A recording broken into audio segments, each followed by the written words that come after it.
Lamb to the Slaughter by Roald Dahl, as read by Kelsey Prud'homme.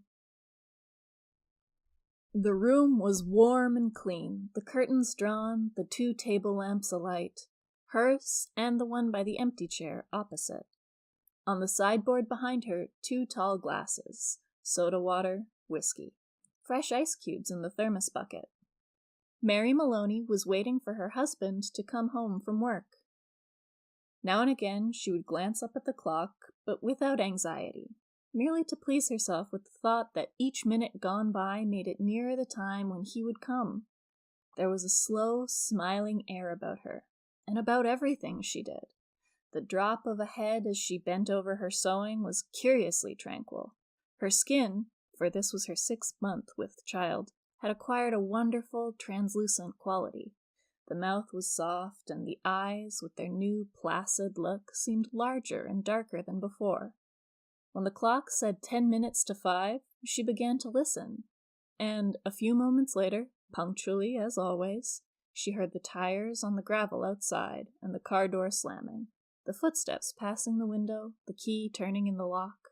She laid aside her sewing, stood up, and went forward to kiss him as he came in. "Hello, darling," she said. "Hello, darling," he answered. She took his coat and hung it in the closet. Then she walked over and made the drinks, a strongish one for him and a weak one for herself. And soon she was back again in her chair with the sewing, and he in the other opposite, holding the tall glass with both hands, rocking it so the ice cubes tinkled against the side. For her, this was always a blissful time of day. She knew he didn't want to speak much until the first drink was finished, and she, on her side, was content to sit quietly, enjoying his company after the long hours alone in the house. She loved to luxuriate in the presence of this man, and to feel, almost as a sunbather feels the sun, that warm, male glow that came out of him to her when they were alone together. She loved him for the way he sat loosely in a chair, for the way he came in a door or moved slowly across the room with long strides. She loved the intense, far-off look in his eyes when they rested on her, the funny shape of the mouth, and especially the way he remained silent about his tiredness, sitting still with himself until the whiskey had taken some of it away. "Tired, darling?" "Yes," he said. "I'm tired." And as he spoke, he did an unusual thing. He lifted his glass and drained it in one swallow, although there was still half of it, at least half of it, left. She wasn't really watching him, but she knew what he had done because she heard the ice cubes falling back against the bottom of the empty glass when he lowered his arm. He paused a moment, leaning forward in the chair. Then he got up and went slowly over to fetch himself another. "I'll get it!" she cried, jumping up. "Sit down," he said. When he came back, she noticed that the new drink was dark amber with the quantity of whiskey in it. "Darling, shall I get your slippers?" "No." She watched him as he began to sip the dark yellow drink, and she could see little oily swirls in the liquid because it was so strong. "I think it's a shame," she said, "that when a policeman gets to be as senior as you, they keep him walking about on his feet all day long." He didn't answer, so she bent her head again and went on with her sewing. But each time he lifted the drink to his lips, she heard the ice cubes clinking against the side of the glass. "Darling," she said, "would you like me to get you some cheese? I haven't made any supper because it's Thursday." "No," he said. "If you're too tired to eat out," she went on, "it's still not too late. There's plenty of meat and stuff in the freezer, and you can have it right here and not even move out of the chair." Her eyes waited on him for an answer, a smile, a little nod, but he made no sign. "Anyway," she went on, "I'll get you some cheese and crackers first." "I don't want it," he said. She moved uneasily in her chair, the large eyes still watching his face. "But you must eat. I'll fix it anyway, and then you can have it or not, as you like." She stood up and placed her sewing on the table by the lamp. "Sit down," he said. "Just for a minute." Sit down. It wasn't till then that she began to get frightened. "Go on," he said. "Sit down."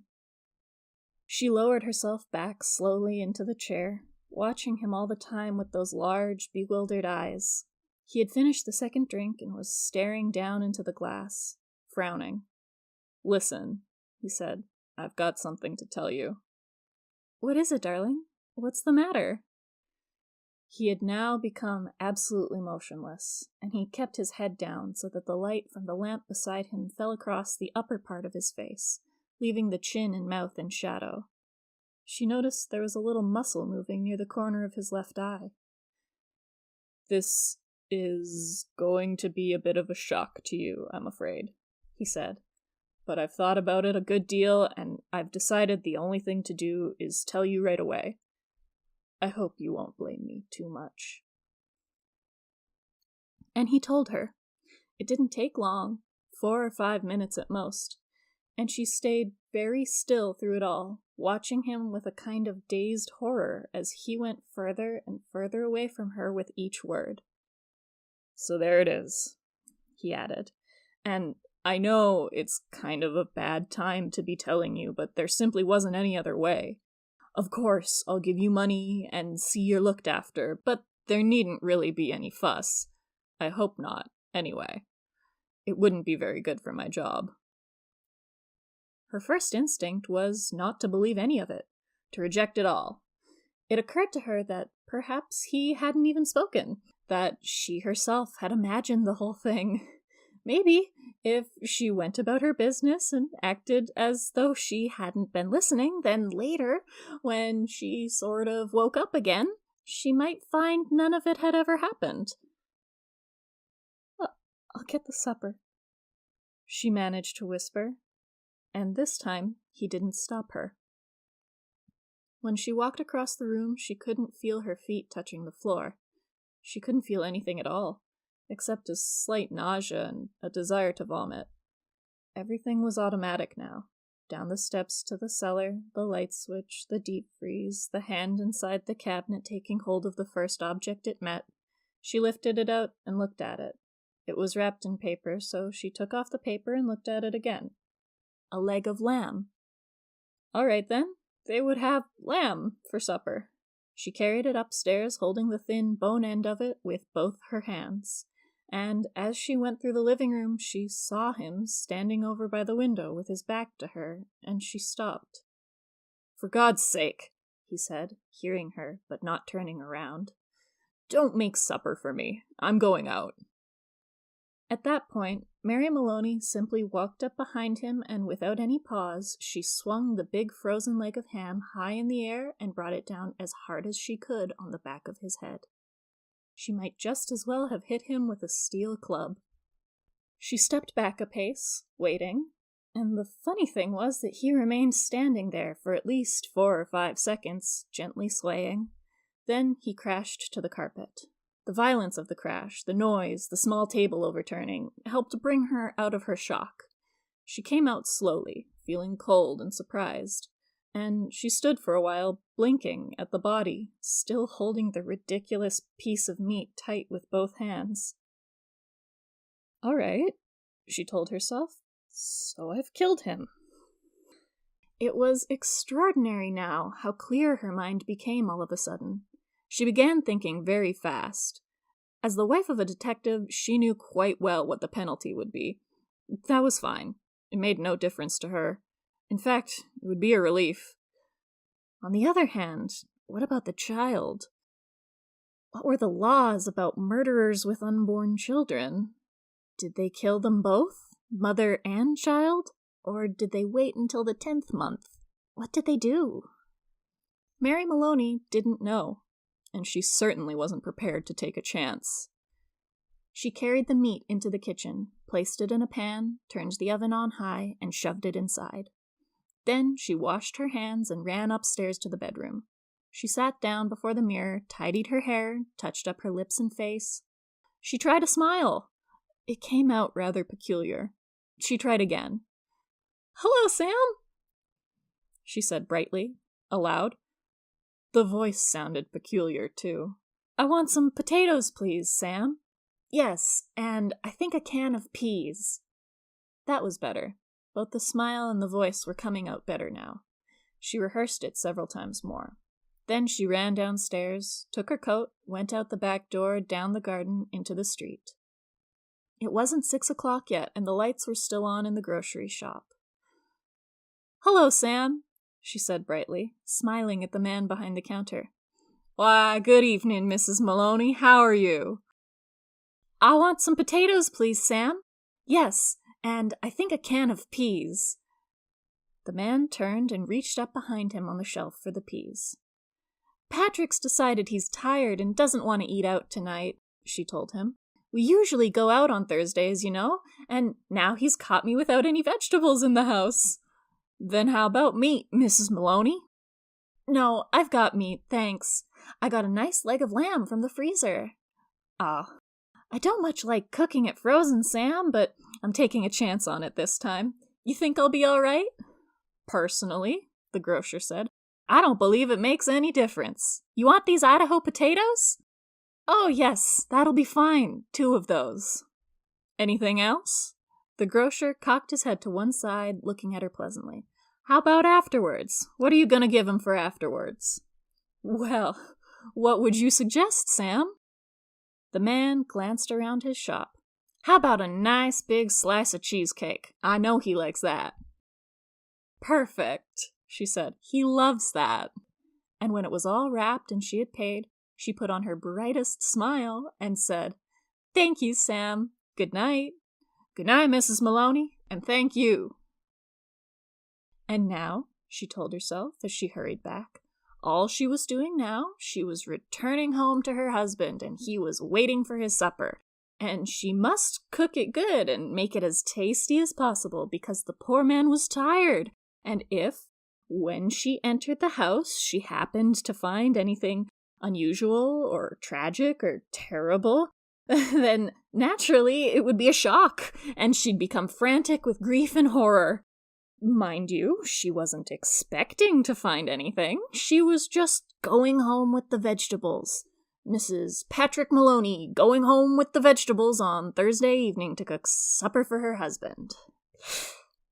That's the way, she told herself. Do everything right and natural, keep things absolutely natural, and there'll be no need for any acting at all.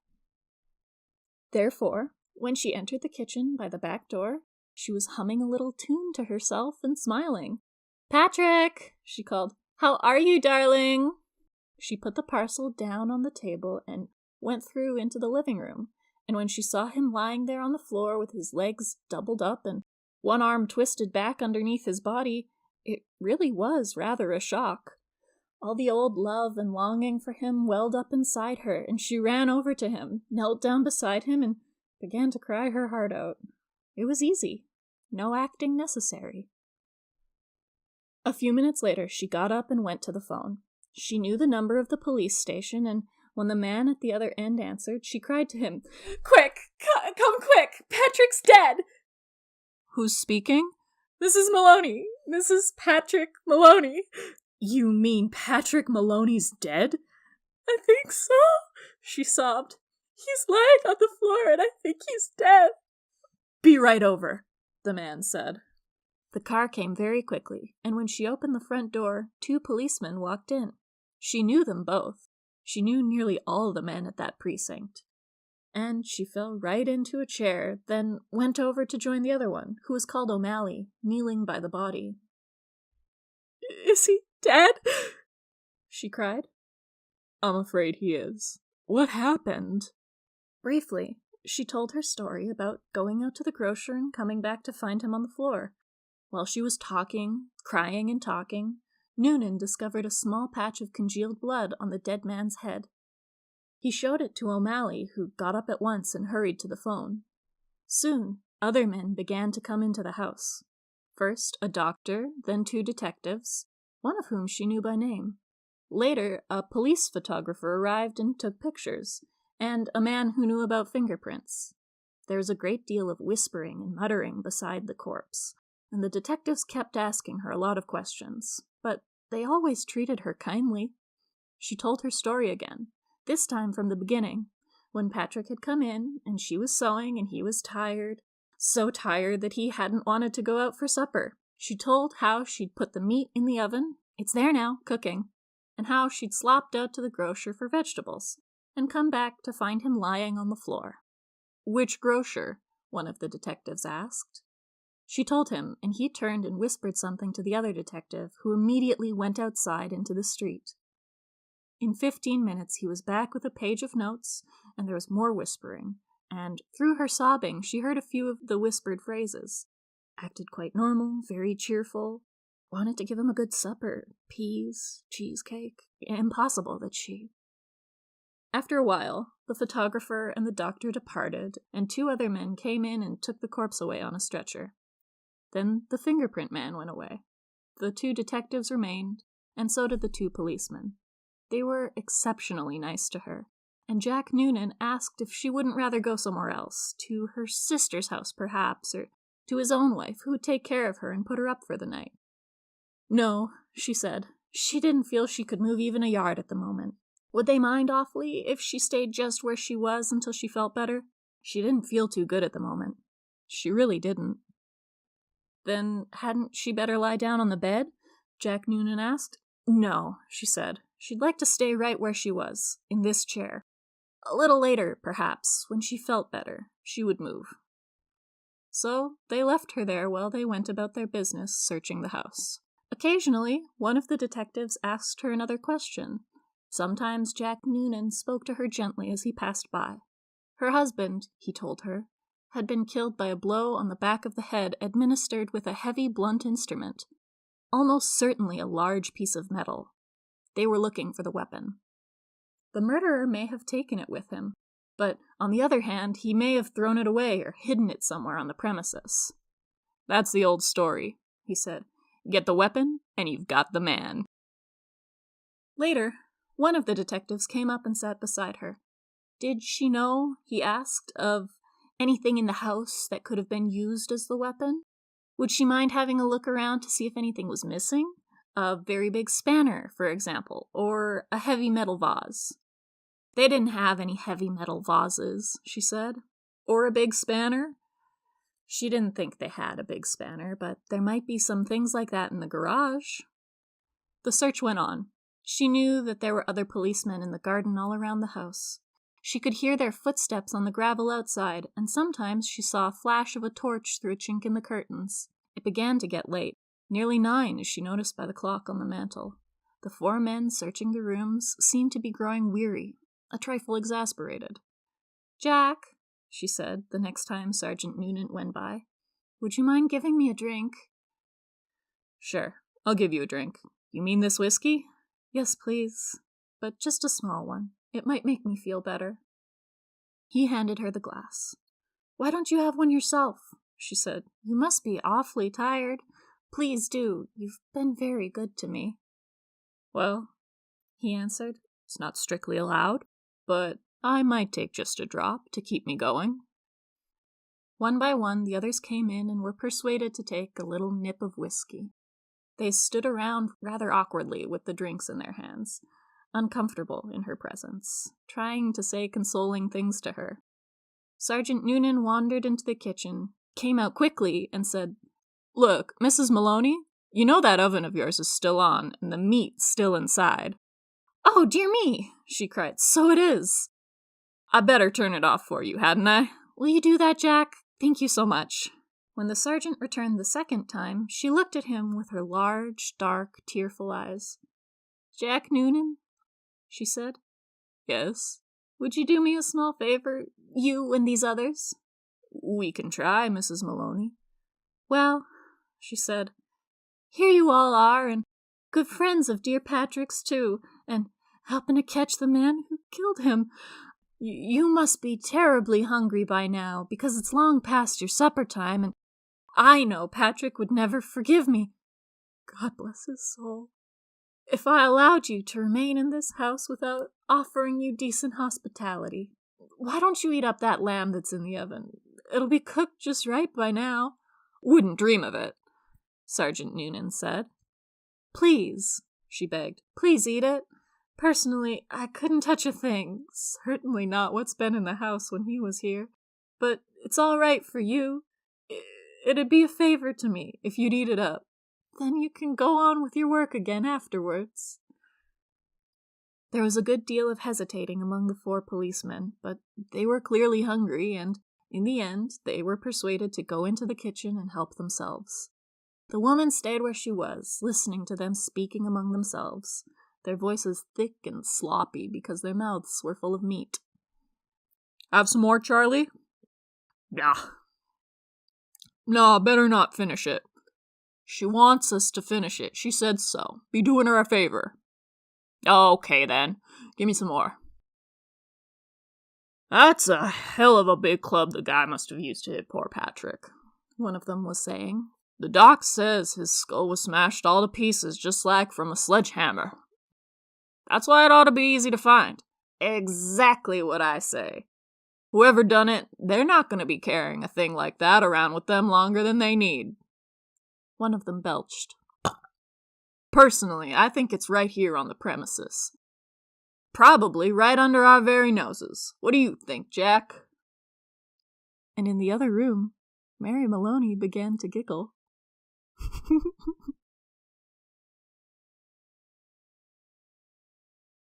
Thank you so much for listening. If you enjoyed that, I would be happy if you liked and subscribed and did all the things that the algorithm likes. Have a good day. Thank you.